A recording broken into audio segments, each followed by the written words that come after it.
इन सभी फैसलों को सरकार की तरफ से कोर्ट में जो शख्स रखते हैं वो हमारे साथ मौजूद हैं अनूप रतन जी। अनूप रतन, आपका बहुत बहुत स्वागत है नेटवर्क 18 में। और समझ सकते हैं हम कि आज की तारीख में अगर कोई मुख्यमंत्री सुखविंदर सिंह सुक्खू से भी ज़्यादा व्यक्ति हिमाचल प्रदेश में हैं तो वो अनूप रतन हैं। स्वागत है आपका नेटवर्क 18 में। बहुत बहुत धन्यवाद। तो अनूप जी, अब सुखविंदर सुक्खू जी के आप पुराने आदमी हैं, यूनिवर्सिटी टाइम से आप उनके साथ में जुड़े हुए हैं, हमेशा साथ लगे रहे हैं। और अभी ये जो 3 मसले आए हैं इनको सिलसिलेवार ढंग से हम कहें कि हिमाचल भवन में इस वक्त आप खुद भी हमारे साथ वहीं से जुड़े हैं। और दूसरा जो मसला है हिमाचल टूरिज़्म के जो होटल हैं वो 18 बंद करने के आदेश दे दिए हैं। तीसरा CPS का मसला। तो क्या अपडेट है, सरकार इनमें क्या करेगी, ये हम आपसे जानना चाहते हैं। देखिए, जो पहला मसला है हिमाचल भवन को लेकर, आज भी हम हिमाचल भवन में बैठे हैं और हिमाचल भवन इसी प्रकार हिमाचल के लोगों की दिल्ली में सेवा करता रहेगा। वो एक रूटीन मामला था जो हाई कोर्ट में लगा है। उसकी अपील की सुनवाई पिछले कल थी, अब 16 दिसंबर को गई है।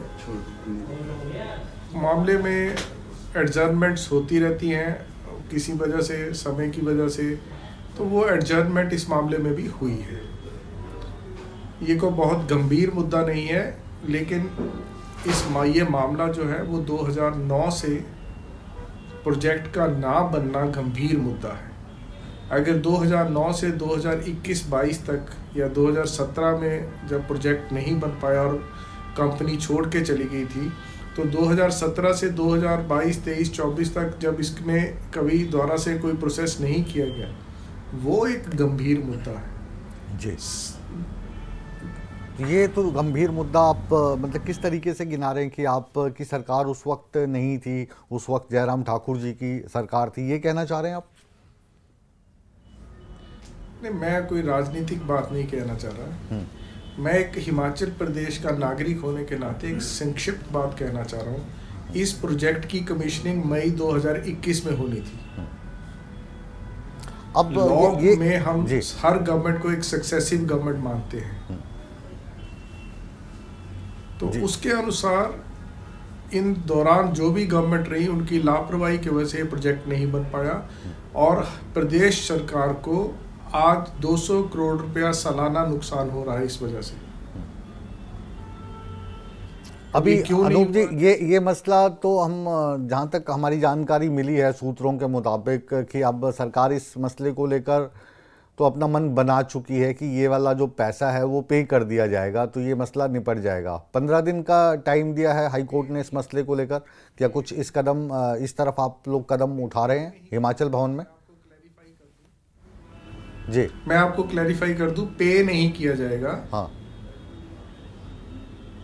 ये पैसा हाई कोर्ट में जमा करवाया जा सकता है और हाई कोर्ट में हमारी अपील ऑलरेडी पेंडिंग है। और पैसा जमा करवाने के पश्चात जो हमें 2023 में स्टे मिला था वो कंटिन्यू हो जाएगा या उसकी मॉडिफिकेशन करवाकर हम दोबारा स्टे ले लेंगे। और जो अब ऐसी संभावना है जी। दूसरा मसला जो है वो 18 होटल्स का है। ये जो 18 वो होटल हैं जिनमें चायल पैलेस है, जिसमें कुंजुम है, जिसमें धौलाधार है, तो ये मुख्य नगीने हैं अपने हिमाचल प्रदेश के। हिमाचल प्रदेश के डेस्टिनेशंस जो हैं, चाहे वो चायल पैलेस की बात करें तो चायल इससे पहचाना जाता है, धौलाधार की बात करें तो धर्मशाला की ये शान है, कुंजुम की बात करें तो मनाली की शान है, लॉग हट्स मनाली की शान है। तो ये होटल्स कैसे घाटे में आ गए और ये फैसला क्यों आ गया? देखिए मुकेश जी, मैं खुद हैरान हूँ। जो मुझे डाटा सप्लाई किया गया और मैंने आपको भी भेजा है, 2019 का डाटा, 19-20 से ये डाटा भेजा गया है और ये होटल 19-20 से के डाटा के अनुसार घाटे में चल रहे हैं।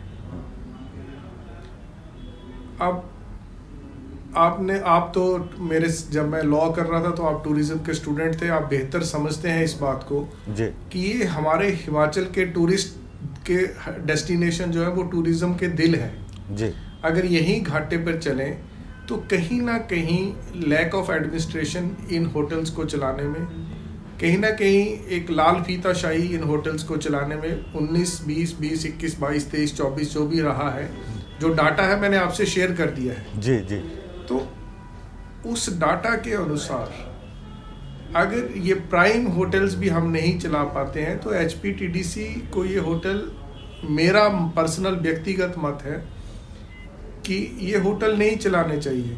धर्मशाला में, मनाली में सारे होटल्स इस वक्त फ्लोरिश कर रहे हैं, बड़े बड़े होटल्स आ रहे हैं, 5 स्टार आ रहे हैं, लेकिन हमारी प्राइम प्रॉपर्टीज ये दुखद है कि वो नहीं चल पाई हैं। जी, लेकिन फैसला किया जयराम ठाकुर साहब जुड़े हुए थे अनूप जी आपसे पहले, आपने सुना भी होगा शायद उनको।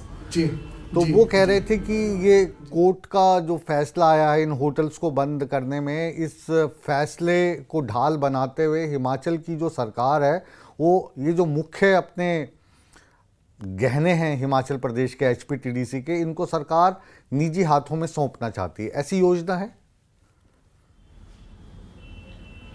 मेरे ध्यान में कोई ऐसी योजना नहीं है, लेकिन इसी केस में एक डॉक्यूमेंट आया था और एक और केस में हाई कोर्ट में डील कर रहा था जिसमें 5 होटल्स के लिए एक्सप्रेशन ऑफ इंटरेस्ट मंगवाए गए थे 2022 में, जब माननीय जयराम जी मुख्यमंत्री थे। जी। मेघदूत होटल जो बना था उसका बनाया था, एक मनाली का होटल था, जंजैली का होटल था, इस प्रकार कोई 5 होटल थे जिसके एक्सप्रेशन ऑफ इंटरेस्ट मंगवाए गए थे और उन होटल्स को प्राइवेट हाथों में सौंपने की बात की गई थी। जी। तो वो बातें जयराम जी बेहतर बता सकते हैं, लेकिन क्योंकि वो हाई कोर्ट में अब पेंडिंग है इशू, मेरे ध्यान में है, तो मैं उन बातों पे चर्चा कर रहा हूँ। जी। तीसरा विषय जो है अनूप जी वो सीपीएस का है। 6 सीपीएस जो हैं ये लाभ के पद पर बताते हुए हाई कोर्ट ने इनका भी जो फैसला है सुना दिया है। तो ये हमें जानकारी ये भी मिल रही है कि राज्यपाल ने इनके जो नाम हैं वो मुख्य चुनाव आयोग को भेज दिए गए हैं, और इसी तरीके का जो केस इतिहास में रहा है वो दिल्ली का रहा है कि ये बर्खास्त कर दिए गए थे। तो अगर ये 6 सीपीएस बर्खास्त हो जाते हैं लाभ के पद के चलते, 6 साल के लिए इनको बैन कर दिया जाता है, तो क्या हिमाचल की सरकार इससे खतरे में है, और क्या इस विषय को भी आप ही हैंडल कर रहे हैं? देखिए, सीपीएस मामले में जो कानूनी पक्ष है उसमें अभी तक कभी ऐसा कुछ नहीं हुआ है कि वो लोग डिस्क्वालीफाई घोषित कर दिए जाएंगे। इसमें एक लंबी प्रक्रिया, आर्टिकल 191 सब आर्टिकल 2 के तहत गवर्नर साहब इलेक्शन कमीशन की एडवाइस लेते हैं। एडवाइस पर इलेक्शन कमीशन जो है सुनवाई करता है पूर्णतया, और उस सुनवाई के पश्चात इलेक्शन कमीशन एडवाइस देता है। जी। 2006-7 में जब ये मामला उठाया गया था, उस वक्त मुकेश अग्निहोत्री जी और अन्य लोग सीपीएस थे, हर्षवर्धन जी सीपीएस थे, तो उस वक्त भी ये इलेक्शन कमीशन की एडवाइस को भेजा था और इलेक्शन कमीशन ने एडवाइस किया था कि ये डिस्क्वालीफाई नहीं हो सकते हैं। वो फैसला मेरे पास कॉपी पड़ी हुई है। और इसी प्रकार सतपाल सत्ती जी, सुखराम चौधरी जी, ये सब विधायक जो हैं वो सीपीएस रह चुके हैं।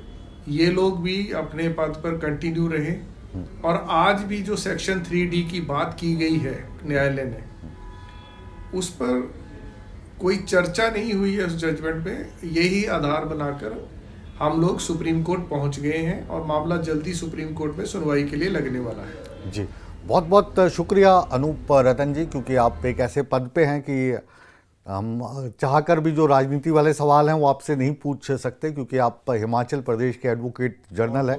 लेकिन आप चक्रव्यूह में जुड़े, नेटवर्क 18 पर हमारे सभी सवालात के आपने टेक्निकल जवाब दिए, और इन्हीं जवाबों के आधार पर और जयराम ठाकुर जी के उठाए गए सवालात के आधार पर चक्रव्यूह की चर्चा को हम आगे बढ़ाएंगे। लेकिन आप